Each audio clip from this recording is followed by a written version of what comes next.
ವಿಜಯಪುರ ಜಿಲ್ಲೆಯಲ್ಲಿ ಭೀಮಾ ನದಿಯ ಪ್ರವಾಹ ಕ್ಷಣ ಕ್ಷಣಕ್ಕೂ ಹೆಚ್ಚಾಗ್ತಾ ಇರುವಂಥದ್ದು. ಹೀಗಾಗಿ ಪ್ರಮುಖ ಸೇತುವೆಗಳು ಇವತ್ತು ಮುಳುಗಡೆ ಆಗಿರೋದ್ರಿಂದ ಜನರು ಸಂಚಾರಕ್ಕಾಗಿ ಪರದಾಡುತ್ತಿದ್ದಾರೆ. ಈಗ ನಾನು ಆಲ್ಮೇಲ್ ತಾಲೂಕಿನ ಕಡ್ಲೆವಾಡ ಮತ್ತು ಕುಮಸಿಗಿ ಸಂಪರ್ಕಿಸುವ ಒಂದು ರಸ್ತೆ ಸೇತುವೆ ಬಳಿದೆ. ನೀವು ನೋಡಬಹುದು ಸಂಪೂರ್ಣವಾಗಿ ಭೀಮಾ ನದಿಯ ನೀರಿನ ಆವರ್ತವಾಗಿ ಇವತ್ತು ಎಲ್ಲ ಸಂಪೂರ್ಣವಾಗಿ ನೀರು ಆವರಿಸಿರುವುದರಿಂದ ಈ ಸೇತುವೆ ಬಂದ್ ಆಗಿದೆ.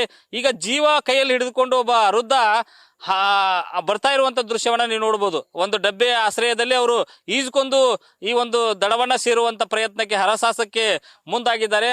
ಅದರಲ್ಲೂ ಇದು ಪ್ರಮುಖವಾಗಿ ಕುಮಸಿಗಿ ಮತ್ತು ಸಂಬೇವಾಡ ಮತ್ತು ಕಡ್ಲೆವಾಡ ಗ್ರಾಮವನ್ನು ಸಂಪರ್ಕಿಸುವ ಮುಖ್ಯ ಸೇತುವೆ ಆಗಿದೆ. ಇದು ಕೆಳ ಹಂತದಲ್ಲಿ ಇರುವುದರಿಂದ ಈಗ ಸಂಪೂರ್ಣವಾಗಿ ಇದು ಮುಳುಗಡೆ ಆಗಿದೆ. ಹಾಗಾಗಿ ಸಂಪರ್ಕವೇ ಕಡಿತವನ್ನ ಈ ಒಂದು ಎರಡು ಗ್ರಾಮಗಳು ಕಡಿದುಕೊಂಡಿವೆ. ಅಂದ್ರೆ ಒಂದು ಕಡ್ಲೆವಾಡ ಆಗಿರ್ಬೋದು ಮತ್ತು ಇನ್ನೊಂದು ಸಂಬೇವಾಡ ಗ್ರಾಮಸ್ಥರು ಇವತ್ತು ಹೋಗ್ಲಿಕ್ಕೆ ಆಗ್ತಾ ಇಲ್ಲ. ಎಲ್ಲರೂ ಆ ಒಂದು ಭೀಮಾ ನದಿ ದಾಟಿ ಹೋಗ್ಲಿಕ್ಕೆ ಆಗ್ತಾ ಇಲ್ಲ. ಆದ್ರೆ ಇಲ್ಲಿ ನಡುಗಡ್ಡೆಯಲ್ಲಿ ಇರ್ತಕ್ಕಂಥ ಜಮೀನುಗಳಿಗೆ ಆಗಿರ್ಬೋದು ಮತ್ತು ಇಲ್ಲಿ ಏನು ಜಮೀನುಗಳು ವಾಸವಿದ್ದಂತ ಜನರು ಈ ರೀತಿ, ಅದರಲ್ಲೂ ಒಬ್ಬ ವೃದ್ಧ ಇವತ್ತು ಒಂದು ಕೈಯಲ್ಲಿ ಜೀವ ಹಿಡಿದುಕೊಂಡು ಒಂದು ಡಬ್ಬೆ ಆಶ್ರಯದಲ್ಲಿ ಈಜ್ಕೊಂಡು ಬರುವಂತ ದೃಶ್ಯವನ್ನು ನೋಡಬಹುದು. ಪ್ರಮುಖವಾಗಿ ಇವರು ಅಜ್ಜಾರೀಗ ಒಂದು ಈಜ್ಕೊಂಡು ಹೋಗುವಂತ ಸಂದರ್ಭದಲ್ಲಿ ಏನಾದ್ರೂ ಅವಘಡಗಳಾದ್ರೆ ಯಾರು ಹೊಣೆ ಅನ್ನುವಂಥದ್ದು ಕೂಡ ಇಲ್ಲಿ ಪ್ರಶ್ನೆ ಕಾಡುತ್ತೆ. ಹೀಗಾಗಿ ಅವ್ರ ಅಜ್ಜಾರೀಗ ನಮ್ಮ ಜೊತೆ ಅವ್ರನ್ನ ಮಾತನಾಡಿಸುವಂತ ಪ್ರಯತ್ನ ಮಾಡ್ತೀನಿ. ಅಜ್ಜಾರ್, ಈಗ ನೀವು ಈ ಜೀವ ಕೈ ಹಿಡ್ಕೊಂಡು ಎದಕ್ ಹೋಗಿದ್ರಿ? ಈಗ ಹಾಲ್ ತರ್ಲಾಕ್ರಿ, ಹಾಲ್ ತರ್ಲಾಕ್ ಹೋಗಿದ್ದೇವ್ರಿ.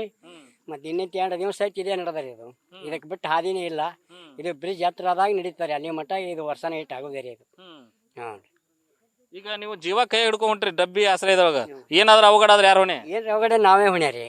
ಮಂದಿ ಯಾರೇನ್ ಮಾಡ್ಬೇಕ್ರಿ ಅದಕ್ಕೆ ನಿರ್ವಹಣೆಯಲ್ಲಿ ಹೋಗಿರ್ಬೇಕ್ರಿ. ನಾವು ಹೋಗುದು ಬರಂಗ್ ಬರೋದು ದಿನ ನಡೆಯೋದಿರಿ. ಅದು ಹೊಳಿ ಆತಾನ. ಈ ಮೆಟ್ಟಿಗೆ ಆಚೆ ಕಡೆ ಎಷ್ಟು ಜನ ಅದ್ರಿ ನೀವು? ಅಲ್ಲಿ ಮೆಟ್ಟಿಗ್ಯಾಗ ಒಂದ 10 ಜನ ಅದೇವ್ರಿ. 10 ಜನ ಅದೇ. ಈಗ ಏನ್ ಆಗ್ಬೇಕಂತೀರಿ ಇಲ್ಲಿ?